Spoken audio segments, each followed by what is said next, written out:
Welcome back to Restaurant Review. I'm your host, Bob Bockelman, and it's summertime USA here in New Orleans, and we're glad you're back. Today we have a wonderful new performer for you. You may recognize her. A few months back, she was on our Artist Review program, for those who catch that at the end of the month. And she was one of our few and rare photographers. So we hope you saw her work there, but if not, you can enjoy, because she's also her own songwriter and vocalist. And she's juggling two careers, which is really good. So we want to go ahead and introduce to you Miss Nattie, as she goes by. Nattie, welcome to the show. Hello. Hi. Good. Tell us a little bit about yourself. Are you from New Orleans? I'm from the North Shore. From New Orleans originally. Grew up on the North Shore. Grew up on the North Shore. Been living here about 12 years. 12 years. Well, that's pretty good. And how long have you been into music? I know you've been in photography for a while. So quite a while. Music almost the same. I started writing songs about 7 or 8 years ago. Started performing in New Orleans about 3 years ago. Wow. What motive, like especially having a dual career, maybe I asked you this when you were on photography, how did you choose to have to go from one to the other, whether it was songwriting first to I want to take pictures. No, I mean, even though you're doing them simultaneously, how did that inspiration come to take the other career path? I think it was a natural progression with the photography and the music. It's a similar setup for me. I photograph things that inspire me for some reason. Songs, it's the same thing. Mostly I write songs that crack me up. That's my biggest talent. I was going to ask just making my own self laugh, and that's how I started to write songs. I was going to ask you, where do you draw inspiration for your song? But comedy, obviously.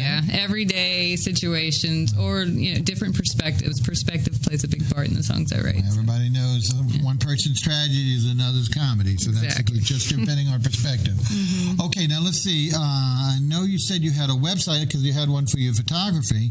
So why don't you go ahead and tell the folks about that for the songwriting? It's the same website. It's www.nattie-concepts.com. You can link to my MySpace page also, where I have some songs on there. nattie-concepts.com. Mm-hmm. Okay. And also appearances for people who want to see you. I know you do good work at the Newtogram. When's your next show there? July 17th at 8 o'clock. And is that the night by week? It's a Thursday night. Thursday night, July 17th at 8 o'clock. 8. Yeah, I usually play the third Thursday of every month. Right. There you go, folks, in case you missed that one. And lastly, you said you got something exciting. You're working on a one-man show? A one-woman show. One woman, excuse me. Yeah. I'm combining photographs and music and to put together a show. Hopefully in the fall, I'll produce it. Well, please keep us abreast of it. We'll certainly give it out to the audience. And also, I'm sure you'll put it on your website. Oh, right? Definitely. Okay. Well, why don't we take a back seat and let's hear what you have to do. All right. Tell us. Thank you. Okay. Well, it seems that every New Orleans songwriter has a song about Katrina. So this would be my Katrina song. It's called Getting a Handle. It's actually written about Elvis going to Graceland during the evacuation. Going to Graceland was my turning point in the whole Katrina thing. Made me see that there was life on the outside. So anyway, called Getting a Handle.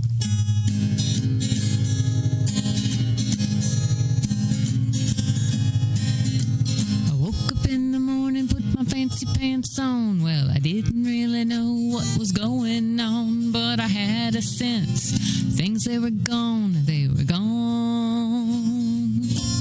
gonna change.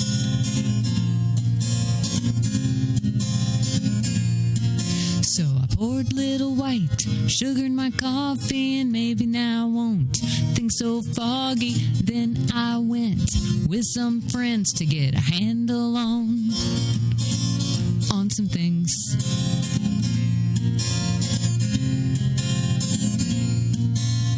Next we know we're nameless in a new city. None of us really were feeling very pretty, but that's okay, 'cause we're on our way. We're going to see the king.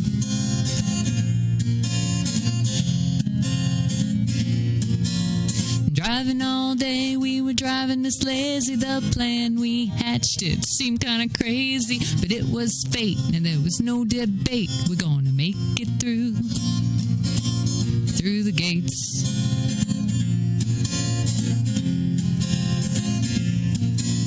By 4 a.m., we were tired old mamas. We went to bed with no pajamas. When the alarm would ring, we'd go see the king. We'd get a handle on some things.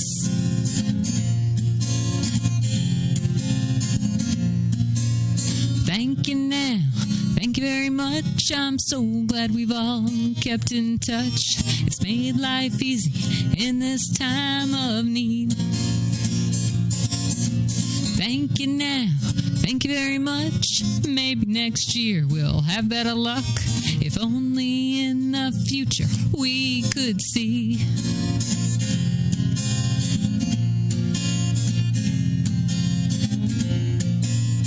Next time that we talked on the phone, I was in Texas wearing rhinestones. I made it here with no fear. I got a handle on some things.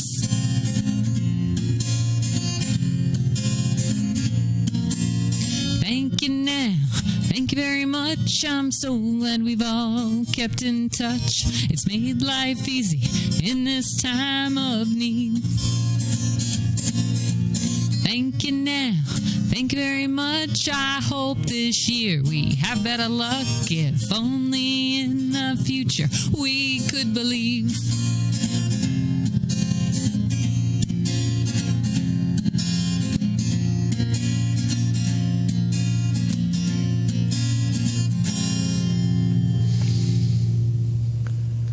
Well, hi, that was Nattie, and excuse that interview. That interview's been running for quite some time. As you know, Nattie was kind enough to help us out and come in one day and knock out 12 tunes, and unfortunately we only did one interview, so the interview's kind of dated.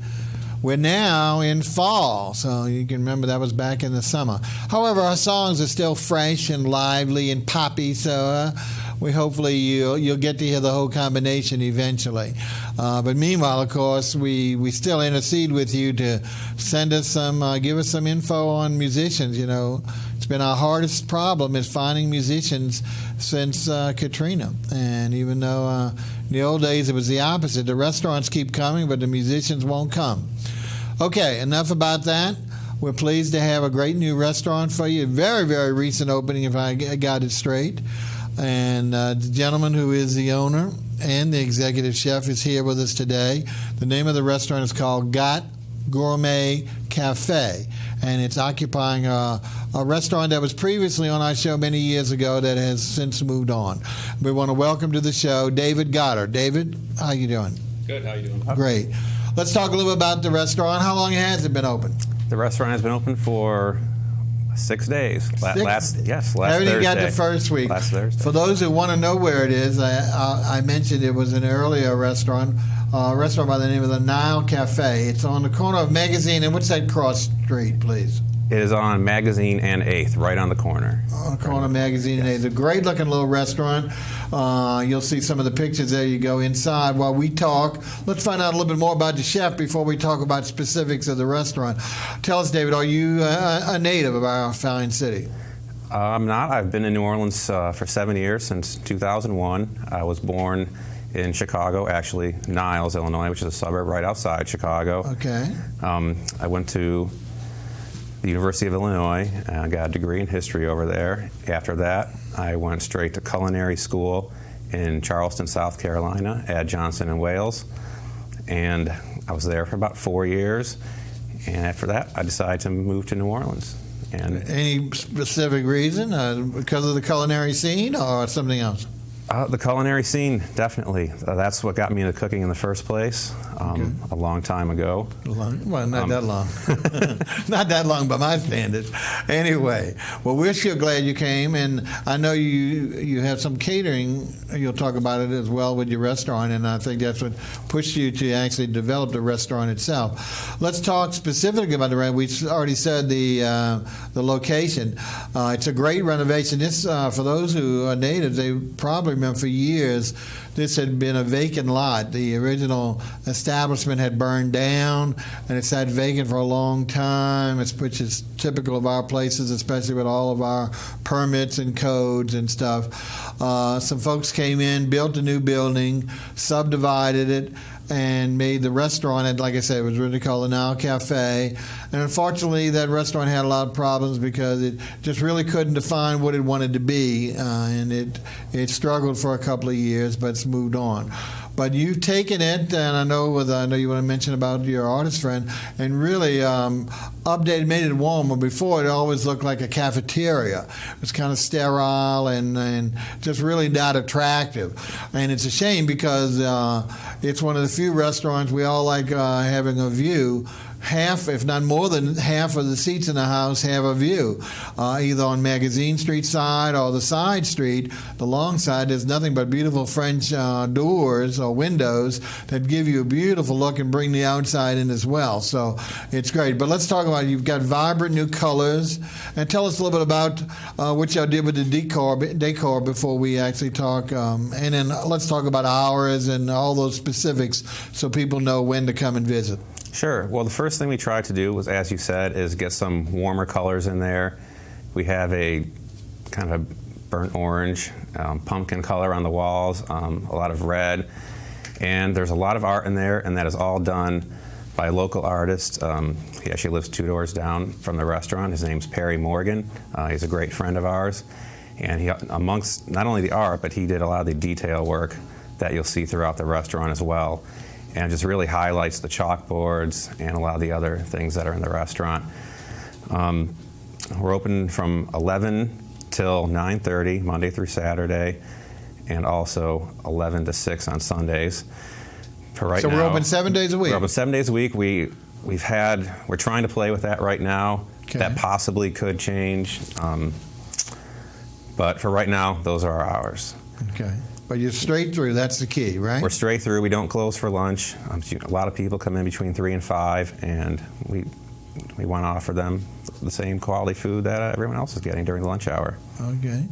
Well, what's neat about David's food is a lot of the unusual creations that he's developed. Some things just twist of old ideas. And it's, people say, oh, it's just a sandwich joint. Well, not really. It's got a combination of wraps, salads, and sandwiches. And I know he's planning to do some more stuff we'll talk about later. But the quality and the taste is what's sad. So that's what drew me to the restaurant. And we're going to go ahead and start taking a look at some of the food so we can tempt you as well. So why don't we start with the first thing now? He doesn't really have a special out appetizer section like we normally do in our restaurants, but he does serve one particular thing, which would be a great appetizer, especially if it's more than one person at a table. And I think he calls it mini mozzarellas. Let's take a look at that. And I apologize for this first film because I had the wrong setting on the first 2, so it's going to be a little dark. But it is 3 mini sandwiches on bun. And tell us about that, please. Sure. These are mini mozzarella paninis. It's just a little take on the classic Italian caprese sandwich, which is tomato, basil, mozzarella. We have little mini yeast rolls. I put a pesto, homemade fresh pesto aioli on it, a slice of fresh mozzarella. Instead of just a regular tomato, we oven roast our tomatoes. It's a Roma tomato, very slow. I toss it in olive oil, salt and pepper, Italian spices and herbs, and about 200 degrees for 2 hours, and they get a really nice, deep, concentrated flavor. That, a fresh basil leaf, and reduced balsamic vinegar drizzle on top, and then we panini it for about 30 seconds. So it comes out, it's very nice, it's hot, the mozzarella it holds up, but it's just starting to melt a little bit. So, and especially grilling that bread, really, it adds a significant situation. So this is a great little appetizer for if you have a couple of the food. Now he has things that he does for the children's menu, I kind of talked to him, trying to talk him into doing it, because there's a big rage, I know, in the Northeast and Midwest on serving mini burgers. They have a name for them. I can't even think what it is right now. It starts with an S. Sliders. Huh? Sliders, that's it, yeah. And he does this great little mini burger for kids, which would be a wonderful appetizer. Maybe he'll come around. But if not, this is a great way to start it off because it's not too heavy, but as you mentioned, extremely flavorful because of the grilled paninis. Paninis, you know, right now are just really, literally hot in every place. So there really is a tasty, tasty, tasty treat. And he showed you how you differentiated from a bruschetta or something like that. But really, really good flavor. And one is certainly more than enough if you're planning on eating something else. Okay, let's take on now. He does only have one soup at a time, but it's a knockout soup, and it's his gumbo. Let's see if we can. I mentioned this is also a little dark, folks. What do you have a name for the gumbo? I know it just on the menu. It's got called, some cute names for a lot of these dishes. Called loaded gumbo. Loaded, okay, and literally it really is. But I'm gonna let him tell you about it, and then I'll put my 2 cents in after. As Bob just said, it is loaded. He can attest to that. We do chicken, andouille sausage, shrimp, and crab as our proteins in the gumbo. For all the vegetables are fresh cut: celery, onions, jalapenos, poblano peppers. I put carrots in there as well, red bell peppers. Use a classic dark roux, chicken stock, and the thing that differentiates this gumbo is, for example, the chicken. I use chicken thighs, and I cook them separately. I rub them down in herb oil and a Cajun spice mix that I make up, and I'll roast those off for about half an hour, and then we'll shred some of it. Some will be cut into a dice cut, so it really develops and incorporates into the gumbo. I put half the andouille in the beginning to get in with the flavors with the vegetables, the other half at the end so it holds up a little bit better. Shrimp goes in right at the end. Claw crab meat is what we're using right now. And we also, instead of the classic rice, we're putting a little scoop of potato salad in the center of the gumbo. And this is more of a classic Southwest Cajun tradition, I do believe. And we serve it with a piece of garlic toasted French bread as well. Okay. And there's okra in the gumbo. And I do have filet on hand as well. When I have the gumbo, I prefer to put a little sprinkle of filet powder on top, so you can request that. Excellent. That's how I like it. Like you said, it's loaded. I mean, it is like a combination of a gumbo and a stew. It is so full, and I don't want to insult. Hopefully, he's not being insulted by that, but it's so heavy. And I don't mean heavy in a bad way, but it is literally loaded. I have never seen so many ingredients in a gumbo that you can taste. So for those who like the combination of a seafood gumbo, which we call a Creole gumbo when you mix the seafood with the meat of the poultry, you've got one of the best tasting gumbos around. I'm not a big okra fan, but this okra maintains its whole. It's soft, not slimy at all, doesn't add any of those problems to it. It, as he mentioned, is served with the wonderful potato salad in the center, which I've been bragging to you folks for so long that, our Cajun brothers and sisters in the nearby area have always taught me maybe about 20 years ago. And adds a wonderful creaminess to it. If you're afraid of the concept, just ask them to hold it. I had first thought that the French bread he did was polenta. It is so light and tasting, but it has a consistency of a polenta compared to a bread, and done up in little wedges. So I'm telling you, folks, if you're a gumbo fan, it's going to knock your socks off. It's not as dark as a roux as maybe gumbo yaya, which of course, to you all know, is my favorite, that almost black, but at the same time, it's very dark, very rich, and one of the most satisfying dishes. It's almost too filling to move on to another dish. It really is. But if you're a hog like myself and certainly can move into other things, then you'll certainly want to try it. But now with fall coming, ideal selection. All right. So that's his only soup at the time, but it's certainly well worth being the exclusivity in the soup situation. Now let's look at salads. He's got a lovely selection of salads, and again, he's got a lot of cutesy names, but at the same time, there's some really substance to match with that cutesiness. It's not just naming something to be naming. As you know, we always look at the signature dishes. That's obviously where the chef is going to put some of his heart and soul into it. And one of the salads is called the Gott salad. Now, there's some semblance of maybe a Waldorf salad, but totally different. And we're going to, if you can see that picture in front of you, perhaps you can see those things with the center. It looks like acorns, or it looks like little mini pumpkins stuffed. But I'm going to let David tell you what that is and tell us about this great Gott salad.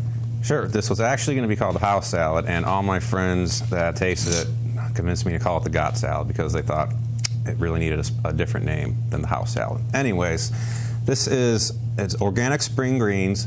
It's tossed in a raspberry vinaigrette dressing. It's balsamic raspberry. It's homemade. We make all our dressings in-house. It has house candied pecans on it, fresh berries, seasonal. Right now we're using blackberries, strawberries, and blueberries. And we're topping it with some panko fried brie cheese. Panko is a Japanese breadcrumb. It's just a little coarser. It holds up a little bit better when you fry things. So we're cutting about 1-inch cubes of brie. You do your classic breading process of flour, egg wash, and the panko. And you have to double bread these actually. Fry them for about a minute, and we cut them in half, and then you see the beautiful brie all over the salad. And it's probably one of our most popular salads right now. Excellent. Now, you may or may not have heard me pronounce that flour as panko, P-A-N-K-O. It is a Japanese original that more and more chefs, as you see it on our station for several years now, have started to emulate because of its unusual consistency. It's light, but it also is an unusual flavor. So whether it's panko, it's really a great consistency. The idea of making a little receptacle and filling it with the fried brie, just really excellent. It's going to really add to your taste. And those great lieu of fresh berries, not just the standard, but putting blackberries in there, my favorite, strawberries, blueberry, really adds to the salad. So again, folks, if you're maybe a Waldorf salad fan or something like that, you're going to really find delight in the difference here. So that's Gott, or the signature salad Gott. Now, there's another one we got for you, which is very unusual. I really loved a little Thai influence called the chicken curry salad. Let's take a look. And David, tell us about these great. Oh, no, I'm sorry. We jumped ahead. There's three salads. This one is the blue corn oysters. Is that right? Yes. I apologize. There is another salad. Hopefully, we have a picture of the chicken curry. But let's talk about it, because fried oysters entered into the salad mode about 4 or 5 years ago. People got the idea, well, we don't want them just for sandwiches anymore. Let's put them on a salad, since we're all moving in that allegedly healthy move. But tell us about this great idea of changing your batter for your oysters. What we're doing here is a blue corn. First of all, we marinate the oysters in buttermilk, and then we toss it in a blue corn flour, which it's a little bit coarser, but it fries up in a thinner crust is the way I feel about it. So when you're you want to maintain the center of the oyster. You can flash fry this pretty fast. It gets a nice thin crust on it, so you're tasting the oyster, not too much of the batter. And I like the appearance of the blue corn as well. It just changes things up a little bit from your classic yellow cornmeal or just flour batter. The whole salad, we're using organic baby spinach. Again, house-made dressing. It's a honey sherry vinaigrette. Honey, Dijon mustard, and all sherry vinegar and fresh thyme. It gives it a very... You want the sherry vinegar to really come out in this dressing to give it just a nice taste to it. There's also imported Cambozola cheese, which is from Germany. It's actually a combination of Camembert and Gorgonzola. So for blue cheese lovers, this is great. And if you're just getting into blue cheese, it might be nice to try. It's a very mild and creamy blue cheese. And we toss it with some very thin-shaved red onions and some grape tomatoes. And that's the salad. Really good, yes. And like I say, I'm a big fan of blue cheese, and I noticed how mild this was. So if you haven't tried blue cheese, then this is a really good way to edge into it, because it's not as strong. I mean, if you really taste Stilton or something, it's very, very strong. This has got that flavor, but it just grows great. And for those who don't know what blue corn is, a good example, if you haven't tried it, if you want to see what a sample would be, is they make tortillas, the blue corn tortillas. If you you actually go in the store to buy them, you'll see they'll be almost a navy blue, kind of grayish black, charcoal looking. But flavor-wise, once you taste it, you'll be really sold on it. So this, again, is a great way to make a meal, to fry the oyster and to differentiate, to add another flavor to it, and blends in so well with the saltiness of the cheese. Okay, we're going to take, if we don't have we're going to take a look. I'm hoping the next picture is for the chicken curry salad. If not, it's going to be one of our first entrees, which will be a wrap. Let's take a look. Okay, it is a wrap. We'll come back and talk about the rest of the salads at the end when we have a little more time. But we're going to move into, in addition to salads, it's got a list of wraps. Wraps, I guess we think of them as Southwestern. Some people think it's Mexican, but really more Southwestern, whereby we can roll up a bunch of ingredients, sort of Japanese-wise, and put it in some type of fried tortilla. This is absolutely a great one. It's with shrimp, which one of my favorite. And tell us what, I know you have a name for it too. What's this? But it was really excellent. Yes, this is the shrimp BLT wrap. BLT. Go ahead. Tell us about it. Okay, we offer 4 different types of tortillas, and you can choose. We have a jalapeno cheddar, tomato basil, wheat or white to start with. For this, obviously the key ingredient is the shrimp, so we're using some very nice large 1620s. We get them tail on, cook them to order, and it's cooked in a Tabasco butter sauce, which is, as it is, Tabasco and butter, so you can't go wrong there. We put a lot of homemade sauces on these wraps as well. You start with a chipotle cream cheese, then a little chili mayonnaise, organic greens, there are 1620 shrimp, some applewood smoked bacon, the oven roasted tomatoes, which I talked about earlier, and you'll see those on quite a bit of our entrees as opposed to regular tomatoes.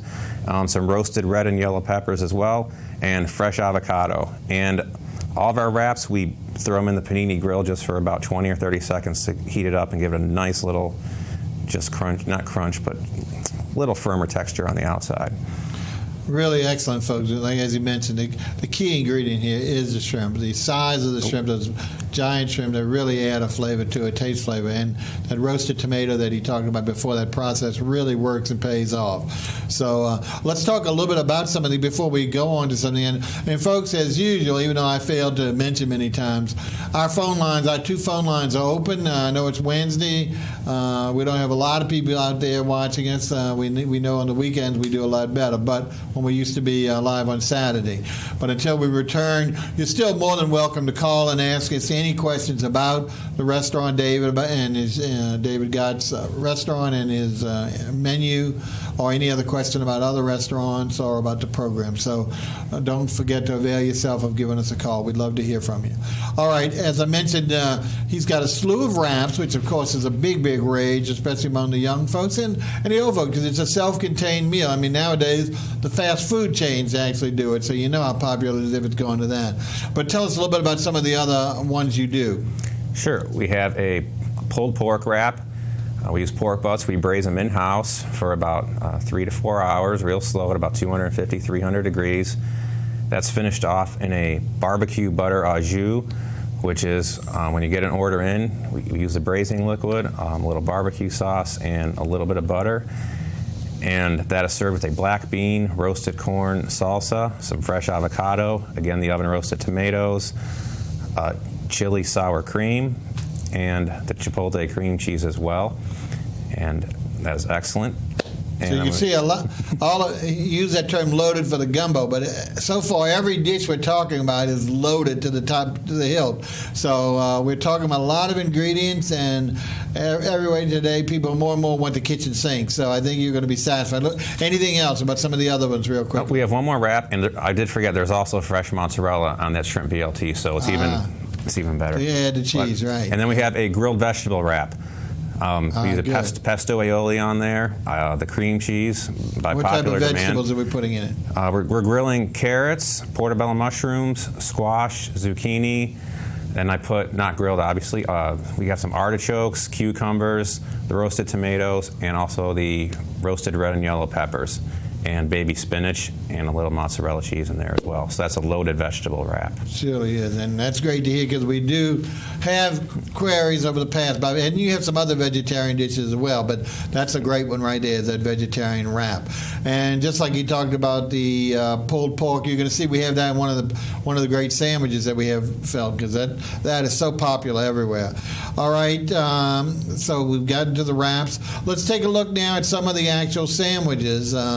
And I know we've got one that's, well, I think the first one is the pulled pork. Is that right? Let's take a look at it. And I know you got a name for it, so you'll give us that name as well. Yeah, no.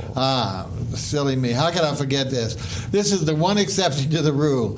He's got a Chicago-style hot dog. Now, for those who don't know, we've had a couple of shows, one specialty hot dog place, restaurant on Bank Street before. Chicago's known for its hot dog, Ball Day Park stuff, but it's different than our normal just hot dog, chili, and cheese. So we want to go ahead and let him describe it. You can see, once again, you can't even see the hot dog on here because of the amount of ingredients that are on top. But it is a Chicago-style dog, and that means not only all the ingredients, but also the makeup of the meat. So tell us about it, please, David. Sure. I always said when I opened a restaurant that I had to have a Chicago-style dog, and I was a little weary if they were going to sell here or not, but I got to tell you, they're going out the window pretty fast. So, anyways, we're using an all-beef dog that is imported from Chicago. The poppy seed bun, which is a must, is also imported from Chicago. It is topped. This is your classic Chicago topping right here. This is fully loaded.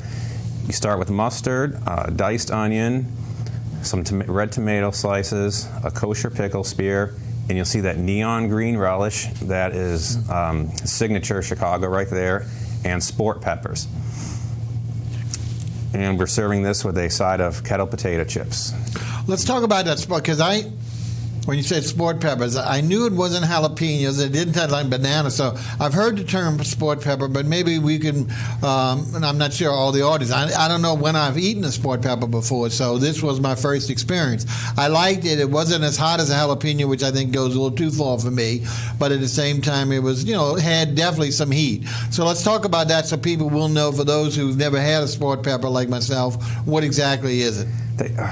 It's just a pickled pepper. I don't know exactly what kind of pepper they're using. Okay. I've tried to do some research, and there's a lot of different kinds out there, I think. So it depends on who you're getting them from. How do you think it got the term sport? Do you even know that? I don't. I do not know. No problem. Well, I don't know. So, well, tell us. What do you think about it with regard to the intensity of heat that it generates? What do you think in that scale between a jalapeno or? It's pickled. I'd say it's pretty similar to a pickled jalapeno, perhaps.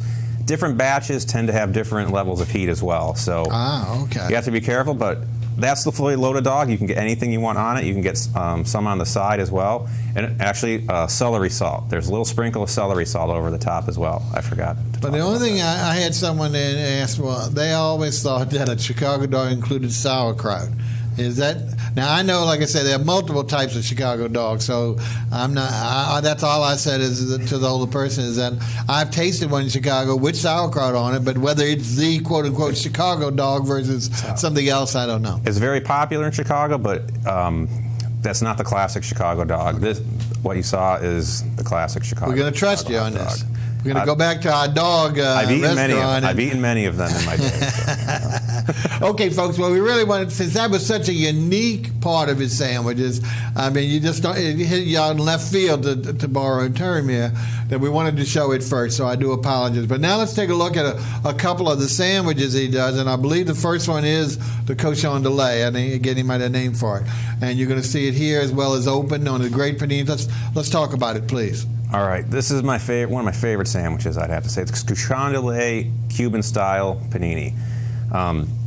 I say cochon de lait style because we're not cooking whole pigs in the restaurant, actually. So we're using the same braised pork that I talked about before and incorporating it into a classic Cuban sandwich. Your classic Cuban sandwich is ham, roasted pork, pickle, mustard, and bread. So we're adding a little bit to this.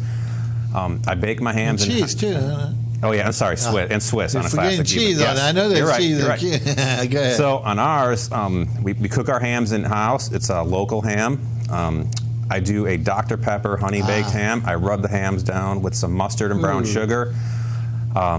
Pour about 2 inches of Dr. Pepper into the bottom. That makes an excellent braising liquid, which we actually return it. We slice it then and return it into the liquid, so it just absorbs that sweetness. It's and unbelievable. flavor. That's the latest fad now. A friend of mine does it with root beer, but I mean the Dr. Pepper, which is such a great because that's a mixture of cola and kind of fruit flavors, so it really absorbs.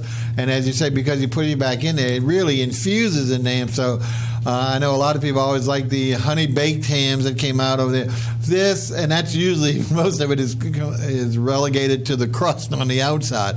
This is just the opposite. It's infused throughout the meat, so that flavor, that rich, sweet flavor, is really excellent. Go ahead, continue on that. So instead of mustard, we're using homemade honey mustard on the bottom of the sandwich. And then we layer the ham. We're using imported Gruyere cheese as opposed to Swiss. Okay. The same kosher pickles that we're getting from Chicago, we slice into chips. That goes next. A layer of the pulled pork, and then there's a little ancho honey coleslaw on top of that. Chili mayonnaise on top of that, and we panini that all down. And it doesn't get flat like a Cuban because there's so many things in it. So this is a really loaded sandwich also. Yeah, there you go. Loaded's going to be your term. Yeah, I guess so. Yeah, because that's it. That right away, the main distinction, if you put a side-by-side one of the Cuban sandwiches, you say, what happened? Because it's pressed so little, it's almost like a grilled cheese. It's very thin. Yours looks like a typical poor boy because, again, we're talking about that loaded description. So, folks, if you like that Cuban sandwich, if you've ever had one, again, you're going to have a taste sensation here because they've got a lot of differences, but a lot of resonance, a resemblance to one, but on a different plane. So it's great to see the new ways of taking an old favorite and moving it into today's food line. We're going to show one more sandwich before we go to the break. And let our musician come back. And that, again, I think it should be called a Gott sandwich, but it's not. It's called, what is it called? The Cochon de lait Cuban. No.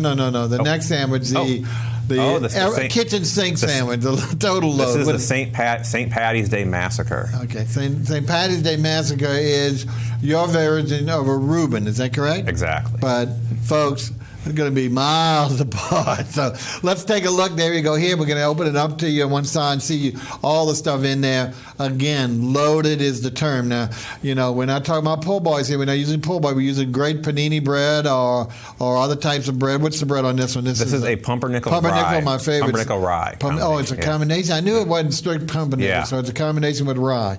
And tell us the great ingredients you're putting in on this, because it's a major shift. Sure. Well, it all starts with the corned beef.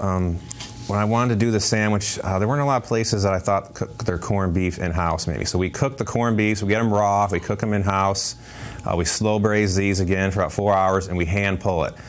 So we start with the pumpernickel rye, we put a Creole mustard on one half, let's see, what's on the other half? Oh, homemade Thousand Island dressing on the other half. There you go. A horseradish cheddar cheese, which is very powerful and great on one side. The same imported Gruyere from the Cuban on the other, a load of the braised corned beef, a couple of house-cut French fries, about 4, just to add on to it, and then again the ancho honey slaw, and then we panini this down for about, again, 20 to 30 seconds to crisp up the bread a little bit. And this is a knife and fork sandwich, definitely, for sure. Yeah, folks, I mean, people have seen me eat things with knife and fork and say, why do you eat a sandwich? There's sometimes you just can't pick up a sandwich. I mean, not only because of its size here, but also the nature of the ingredients, that it soaks through so much that things are falling out left and right. So this is one that I highly recommend. I mean, if you want to go ahead and try it on your own, you can contain everything. You're a better person than I. But as for flavor, we're really talking about a dynamite sandwich. So ask for his Reuben, or ask for it by the... What was the name on this one again? This is the St. Patty's Day Massacre, and just like you said, we do have sauerkraut on hand. If someone wants a classic Reuben, we'll prepare that for you as well. I was waiting to see if he would say it, because we do. The classic Reuben usually has that coleslaw. I mean, that sauerkraut. So I was hoping that you would say you'd had it in addition addition to your slaw. Yeah. Well, folks, really good sandwich. Now, he's got several others, and we're going to certainly talk about those. We have one more picture to show in a little bit. We'll show it, though, after we come back from the musician, because we want to get into that and get a little bit more into the rest of his food. We are talking again to David Gottart of Gourmet Cafe on Magazine. And what's that corner again?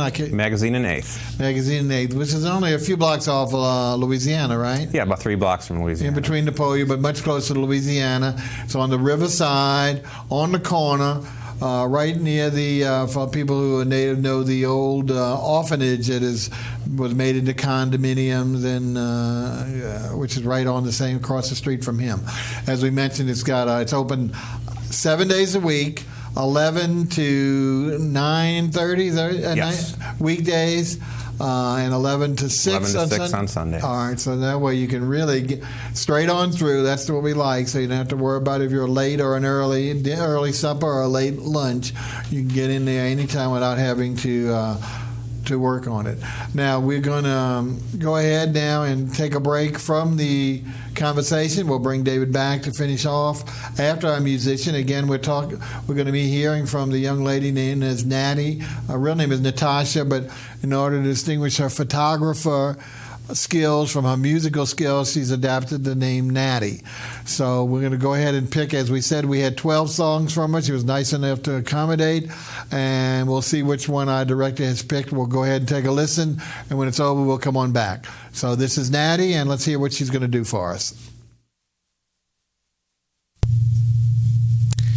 So the second song I'm going to sing is called Dominoes. Again, related to Katrina. It's a post-Katrina song. I think after that, we all looked for some form of peace and just some relaxation. So once again, I found my peace and relaxation in an unlikely source in some dominoes. So here we go.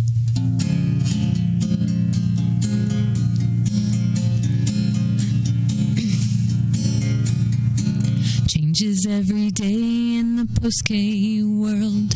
I search to find the moments where I feel secure, like a phoenix rising out from up under the ash. I put my shoes on, I took out the trash.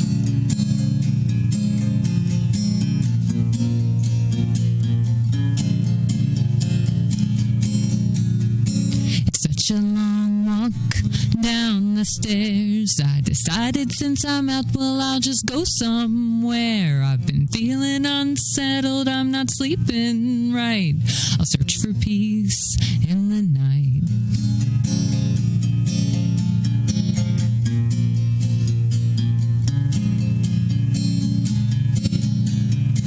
I got behind the wheel, I cruise the avenue. Certainly down here I'll find something to do. So I stopped under the bridge and I parked my car. Half a block to walk, it's not too far.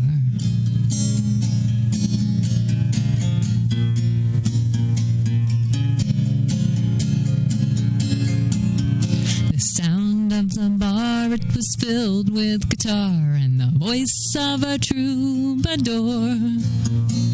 As I sip my beer, well, I can plainly hear there's just one sound more.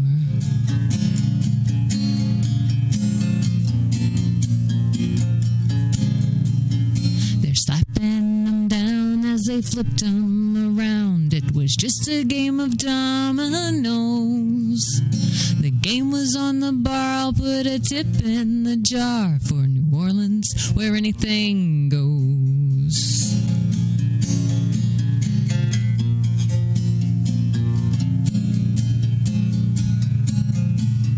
See, that's all it took to rock me to sleep. Just listening to the rhythm of an uncommon beat. In a city where music fills the air, I found the peace I need just down the stairs.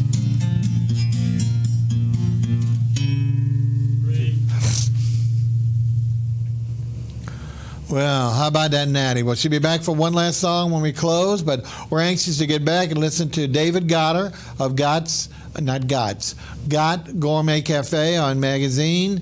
He mentioned it's only open 6 days, so you got to get run in there and try it. You know, we try and get in there on day one if we can. But we're pleased to bring it to you because he's got some great, as you've heard today, some great variations of the old, or twist on the old theme, plus a lot of new creative ideas that we haven't even thought of. We're going to finish up. That's all of our pictures of the sandwiches. We have one more picture we're going to talk about in a little bit. But first, we want to discuss 3 other sandwiches, and then we'll discuss the sides and the rest. As we mentioned, we just left off on St. Patrick's Day Massacre. The next one is something that you wouldn't expect here again, a little surprise, a turkey croissant. So another variation on the bread. Tell us how your turkey croissant looks.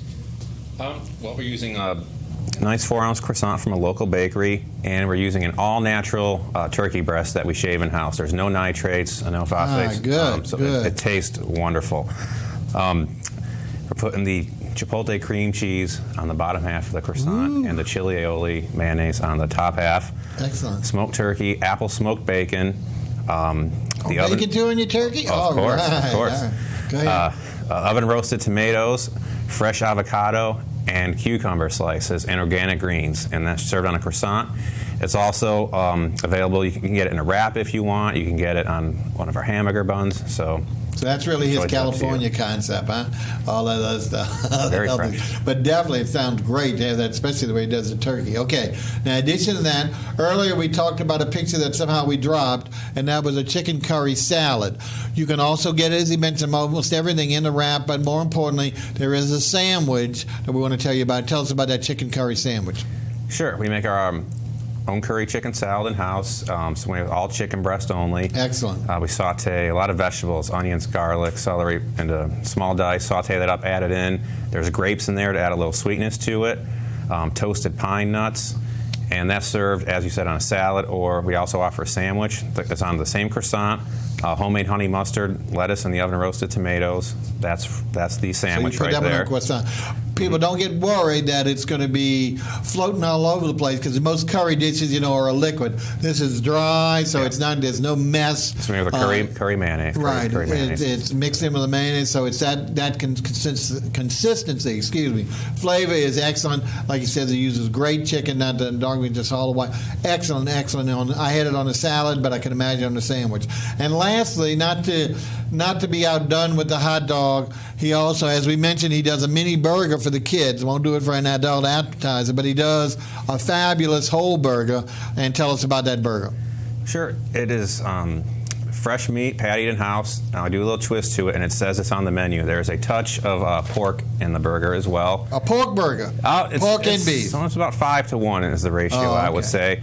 It just gives it a nice juiciness to the cooked meat. And you grilling the burger? We grill them to order in-house. They're never frozen. They're hand-patted. Excellent. I put my little spice mix that I make in-house on it as well. And you can get them cooked to order, rare through well, however you like it. And there's, as you see on the menu, any number of toppings we have in-house. You can get on there any of our cheeses or avocado, bacon, mushrooms, caramelized onions. Anything we have in-house, you can get it as an add-on. As we said, loaded. Loaded is this place to be called Loaded Cafe. Everything you got is loaded with the works. All right, those are the sandwiches. Now let's take a look at the last picture because we want to show you some of the sides that you can get. Some of them are actually included in some of the dishes we've already taken. Some are actually independent. If we could take a look at that, Mr. Director, that plate, and we're going to go around the clock. So hold on to that picture for a while. Let's start up at the 12 o'clock position. What are we showing now? 12 o'clock, we have our orzo pasta salad. This orzo pasta, it looks like a rice, but it's actually a pasta. I toss it in a homemade vinaigrette dressing. It's a Dijon dill vinaigrette. So dill is a very prevalent flavor in this dish. There's artichokes in there, grape tomatoes, feta cheese, black olives, and more chopped fresh dill as well. Now that one's not in any, that's a standalone. That's not in any sandwich, right? It's a standalone side. But still excellent. Now the next one is also a standalone, I believe, but really good. For those who eat Thai food, this is going to be reminiscent, but slightly different. Tell us about your little cucumber salad. Sure. It's a very simple dish. It's a cucumber jicama salad. Jicama is a Mexican, it's a Mexican potato or pear. It's a root. It's a root. Like I said, potato pear kind of thing. Grape tomatoes and cucumber, a little red onion, and it's sweet and sour and spicy all at the same time. It's made with rice wine vinegar, sugar, and red chili flake, and that's pretty much it. You just let it marinate and pickle, if you will. Like I say, the only difference I saw, which I love in Thai, this was not as spicy. So for those who maybe back away because it's too spicy in the Thai restaurant, this will not be. Now, he does put a little chili in it, but it's not nearly as spicy as you try in the Thai. But the flavor is just excellent, very refreshing, excellent as a side dish. Okay, let's come on down to the 6 o'clock at the bottom of our plate. 6 o'clock, our homemade potato salad. And that stuff that goes in that gumbo standard. This is the one in the gumbo. We use a red bliss potato. We blanch them, and then, of course, nothing's better than when you fry it, so we hit them with a fryer after we blanch them for a little bit. I throw in a lot of vegetables, carrots, onions, celery. I'm sorry, not carrots in the potato salad. Yeah, peppers, onions, celery, scallion, parsley, fresh thyme, Creole mustard, mayonnaise, vinegar. So I guess you could call it a Creole potato salad, but it's loaded, and I want it with a lot of spice and a lot of flavor. It's not going to be bland. I don't want it to be bland at all. You should do. So by standalone or plopped in that gumbo, it's wonderful. Now, the last one I know is used on several of the sandwiches that we talked about before. Go ahead and tell us what's at the... this is the ancho honey slaw. Very basic ingredients, just white cabbage, red cabbage, and carrots. We cut that fresh daily. And the dressing, ancho is a chili. We use a chili powder, and ancho chili is a dried poblano chili. Okay, because people are going to think ancho means anchovy. No. So we want to distinguish that for them, because I know a lot of people say, well, I don't eat anchovies. It's not anchovy based. It's a pepper based. So go ahead. I'm sorry. Yeah, and then it's mixed powder with honey, form, right? And I mix it with honey, sour, kind of soften that. A little sour cream, a little apple cider vinegar, mayonnaise. So we toss that, and the cabbage is cut a little thicker, just so it can hold up to that dressing and not wilt too much. Right, it's not liquid all over the place. It really holds itself, as we said. Okay. Yeah. Can I talk about one other side real quick? Okay, real quick. We do house-cut French fries, and we double blanch them, so they're a little crisper. We blanch them at 250 for a few minutes, and then when you order them, we throw them in the fryer again, so they're double blanched. Okay, double blanch as opposed to Belgian where they double fry, huh? Yes. Double fried. The you ever heard of Belgian fries? They're twice fried? Anyway, double blanch. That's the important thing. Okay, folks, well, what we want to do now is talk about two things. One, beverages. We haven't mentioned that. This is an alcohol-less establishment. That doesn't mean it doesn't have alcohol. It means he's allowing his customers to bring their selection with regard to wines, and there's a token corkage fee. Is that correct? There's a very minimal corkage fee just for wine. We have our wine glasses there, and we will serve that to you. There's a lot of bars in the area, so if you want to bring a beer from across the street, no problem at all. But we don't sell beer. No, just bottled wine. And what kind of beverages? I know I had some great teas, and tell us what kind of beverages you do have besides sodas. Besides sodas, we have 4 flavor teas. We do a raspberry tea, a green tea, peach tea, and your classic unsweetened tea. And we also have bottled water, vitamin water, and juices. The works. You're loaded with beverages. And milkshakes. Okay. Go ahead. And? It's vanilla, chocolate, and mixed berry milkshakes. We use our fresh berries from the salad. And now, you see, that was the next thing we're going to say. The only thing deficient on his menu is desserts. And I believe the reason, one, is because not every chef is a good pastry maker as well. Not only that, he has 2 top competitors knocking his socks off, 1 block across the street from him. One, La Divina Gelateria, and the other one is Sucre, which is just phenomenal pastries. And I think that's one of the reasons. But he does have these milkshakes, which I didn't know about. So many times people will take that as a dessert item. Yeah, we have the milkshakes. And what I found on Magazine Street is people like to walk the street, maybe get food here and then move on to the next place and kind of make a day out of it, make a night out of it, and try out different places. Okay, we're really pressed for time. I want to say also, I know you said you do some catering back to before he started. Your place is available for parties. And what are some of I know you have some future plans because the menu is still growing and evolving. What kind of ideas we just started. We're going to do specials every day, probably a salad and panini special every day, maybe an entree special of fresh fish, whatever the customer demands. And that's what I want to be, a very customer-friendly place. If we have it in-house, we'll put it on your sandwich or salad. We'll take it off. You can get whatever you want. Very customer-friendly is what I'm looking for. His staff is great. I know some of the people personally. You're going to love it. Really a great new place. So we're talking about Gott Gourmet Cafe Magazine, and once again, what's that called? Magazine and 8th. Magazine and 8th, right next to the orphanage. Open 7 days a week. Every day but Sunday, they open every day they open at 11. They close at 9:30 on weeknights, and I'm sure as business really gets heavy on the weekends, they might be pushing out a little later. Sundays, 6 o'clock, let them get home and get rest and see their families. Maybe Sunday brunch even, who knows? What's that? Maybe Sunday brunch sometimes He's really pushing the envelope. Once again, it's Gott Gourmet Cafe for everything that's loaded in the menu. Don't forget, you're not going to find a dish that's not bursting with flavor and bursting with ingredients. Okay, we had scheduled to get a wonderful new restaurant. Well, not real new, but it had moved. Unfortunately, it's in our neighboring parish, Jefferson Parish.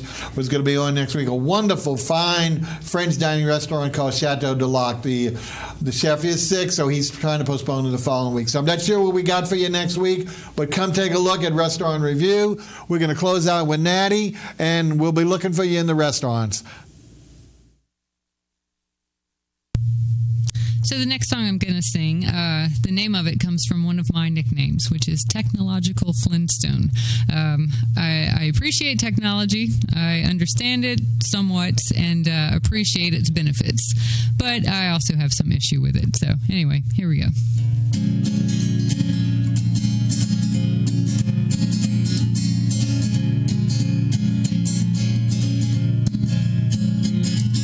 Whoever said technology would make my life easier on me, well, they must have been fooling or they lied, 'cause I got more problems now to take in stride.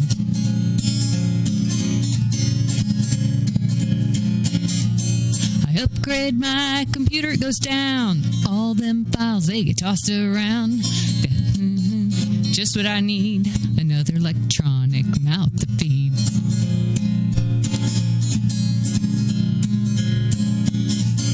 Whatever happened to the rotary phone or writing letters? You can mail them from your home. I only want one PIN number. That's my social security, 'cause I work for my supper.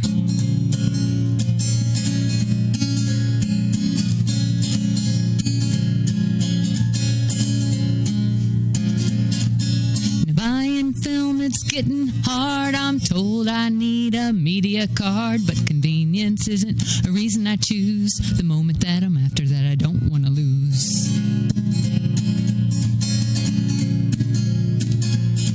To create a song, I use a technique. It's called pen and paper and a catchy beat. Well, it doesn't take much technology, just what's in your heart, tapping in your feet.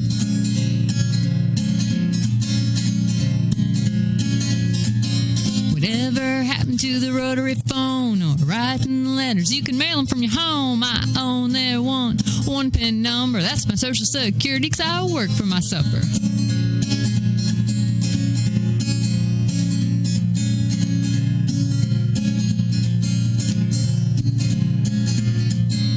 Nowadays you can take a pill to cure all of those daily ills. You can eat and drink all the junk you want, and then you pop them pills for your head and your stomach.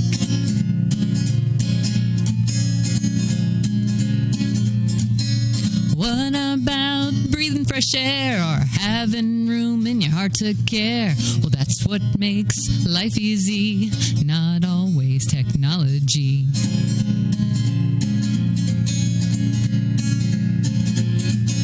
Whatever happened to the rotary phone or writing letters? You can mail them from your home. I only want one PIN number. That's my social security, 'cause I work for my supper.